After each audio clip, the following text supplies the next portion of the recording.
Okay, so today we're going to be talking business and not just any business.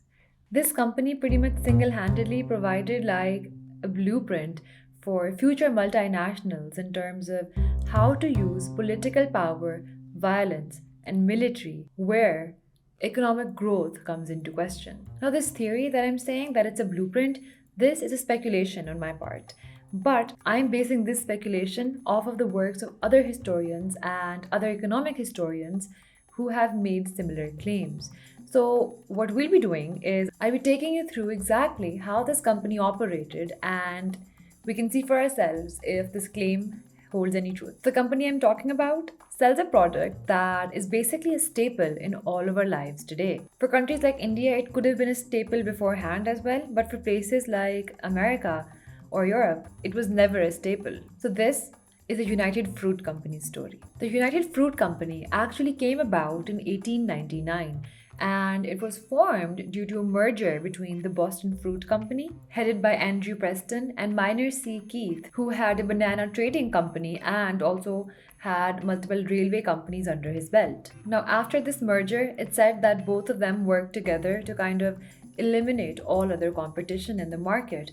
And they did this by using merciless price wars and acquisition methods that they would acquire all the other banana trading companies because they wanted total control. By the 1920s, the United Fruit Company controlled almost 70% of the world's banana trade, and they were able to achieve this through mass exploitation of Latin American countries, for example, Panama, Costa Rica, Honduras, Nicaragua, and Guatemala. The extent of this misuse was so wide that these countries became known as banana republics, which were ruled and governed according to the interests of a company. This company itself had many names. It was called La Frutera, the Fruit Company, simply La Compañía. But one of the names that piqued my interest was El Pulpo, the octopus with its tentacles everywhere, because this name is a really good representation of what the company became.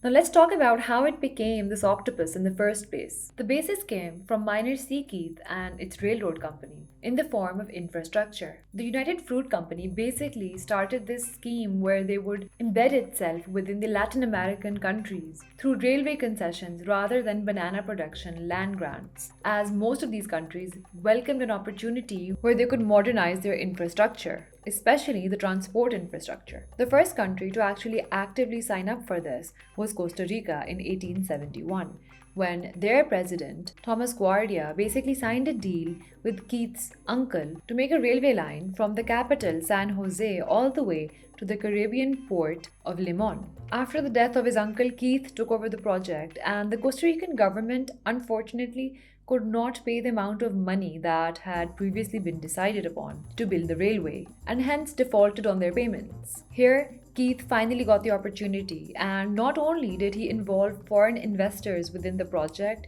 he also started negotiations with the government of Costa Rica. This negotiation is found in a contract called the Soto-Keith contract. This contract had a few terms. It reduced the interest rate that the country of Costa Rica had lent from the company from 7% to 2.5%. And in return, the government of President Prospero Fernandez gave the United Fruit Company 800,000 acres of tax-free land along the railway lines. In addition to this, they were given a 99-year lease plan on the operation of the train route. This was approximately 6% of all of Costa Rican land. This project was completed in 1890, but as early as 1873, Keith had already started planting bananas all along the railway tracks in Costa Rica, because he had a vision. His experiment paid off, and they soon started to dominate this banana trade along with Andrew Preston's Boston Fruit Company. And once all of this was wrapped up and done, they realized that the same model can basically be used in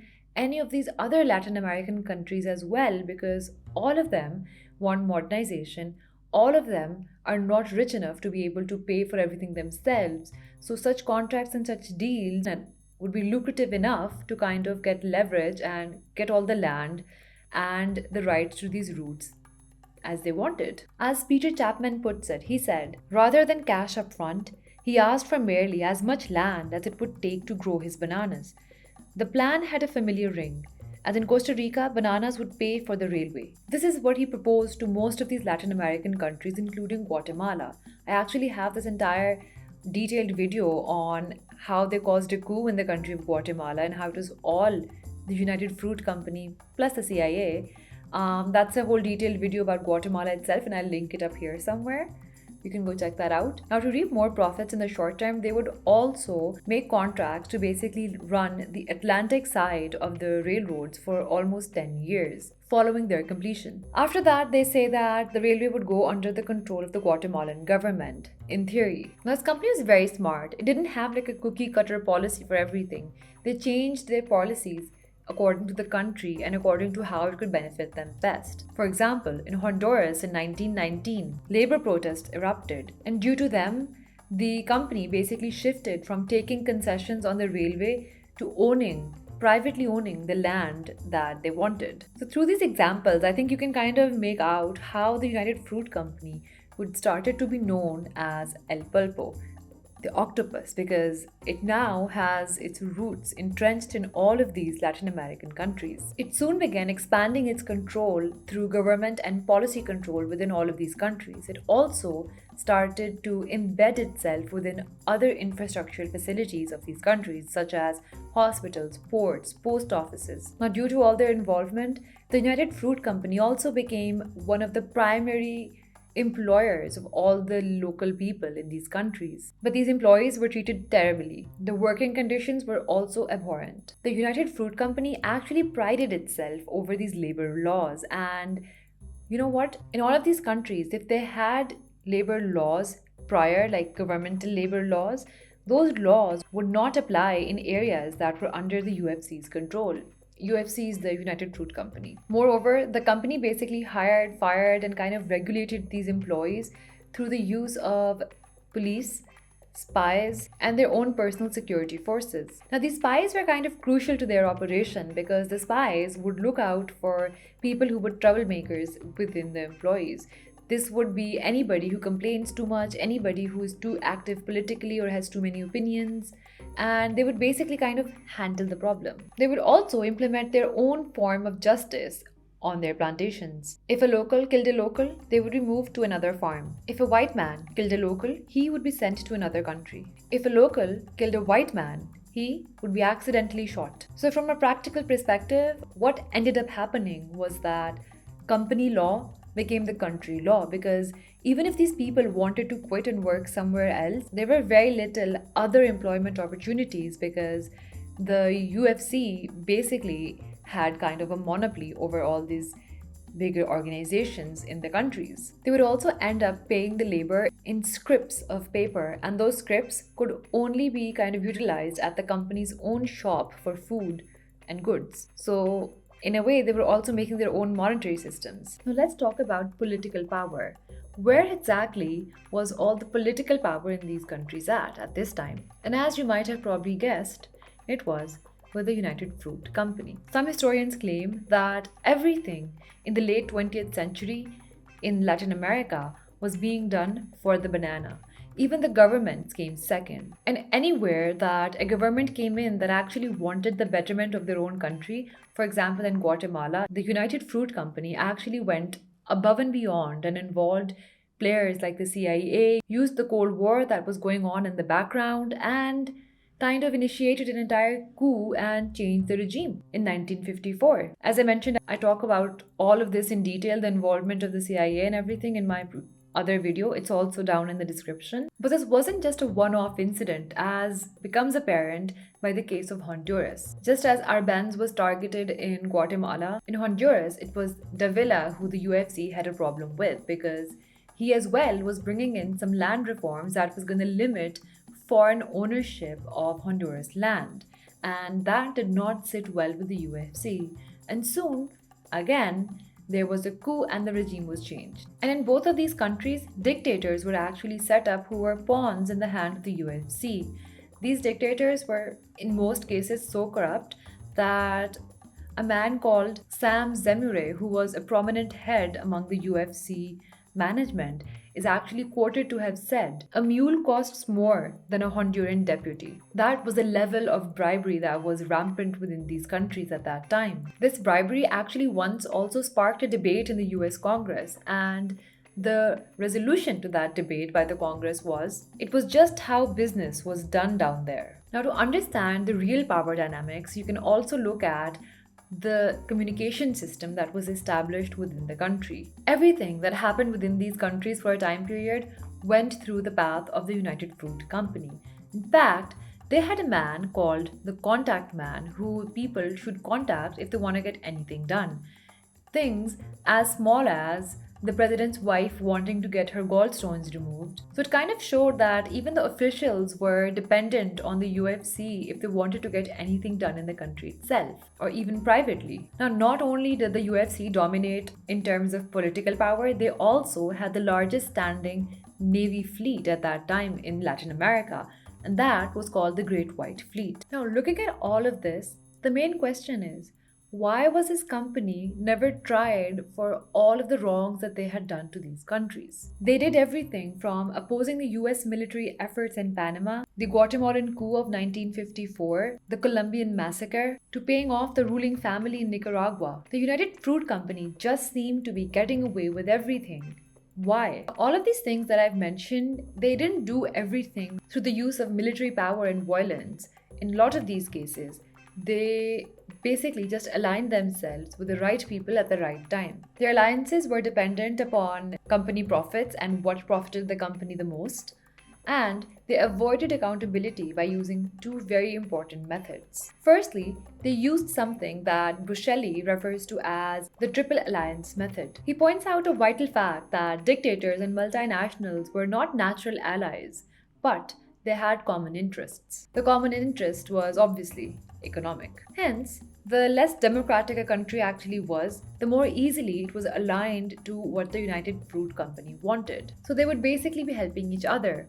These dictators would help United Fruit Company maintain their monopoly, and the United Fruit Company would in turn help these dictators stay in power. Now, by doing this, there was very little that the company could actually be held accountable for, because the people who should have been holding them accountable were complicit. So the Triple Alliance that Bucheli mentioned was basically between the multinationals, the government, and the local elites. This was basically an alliance of these elite people against the working class of that same country. Now, although this first method basically covers how the company was able to avoid accountability, but it doesn't cover how exactly was the company able to pull off massive feats like the 1954 coup in Guatemala or the coup in Honduras. Those things were a little too big for just the company to handle by itself. And that's where the second method comes into play. Now, Robinson Redd expands on it and says that this is the theory of decision and framing. Now, what this means is that the UFC completely understood that even though the only thing they had in mind was their own economic growth and profits,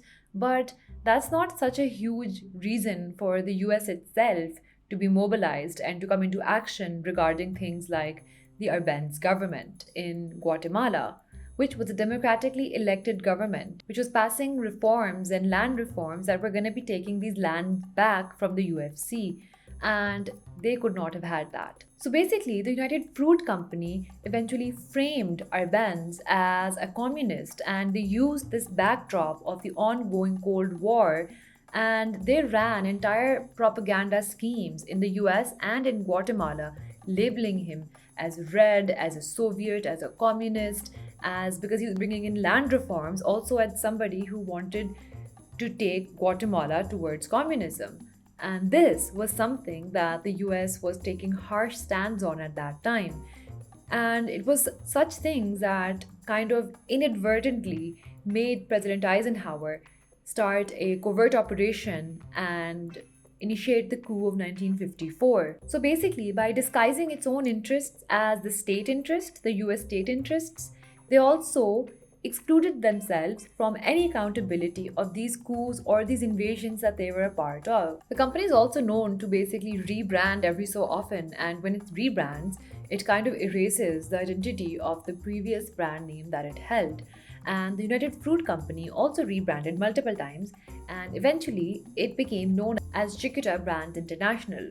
And most bananas in the US market even today are from the Chiquita brand. They were actually finally held responsible once in 2007, and that was on a charge of having direct financial dealings with terrorists. The company pled guilty to only one offense. The company had reportedly paid $1.7 million to the United Self Defenses of Colombia as security fees. The payments lasted for a couple of years. They lasted all the way from 1997 to 2004. The US Department of Justice fined the company $25 million and also put them on a 5-year corporate probation period. Now, although charged with such a serious crime, it was here that the UFC set a very interesting precedent for multinationals to follow. This was the concept of limited liability. Now, even though they had pleaded guilty, they only pleaded guilty for this one act where they had direct financial dealings with a terrorist organization. For the rest of their involvement in Latin America, the coups, the massacres, the murders, the deaths that happened in the labor camps, everything, all of that was not at all even brought up. Now, the idea is that in all of those other things, nothing could be directly tied to them because they used their lobbying, their influences, and as I mentioned, the other two methods to basically get everything done. Now, the same framework that the United Fruit Company had used once has been used over and over again by other multinationals. That's why when we started out this video, we talked about how they had set a precedent and had given a blueprint to other multinationals to follow suit.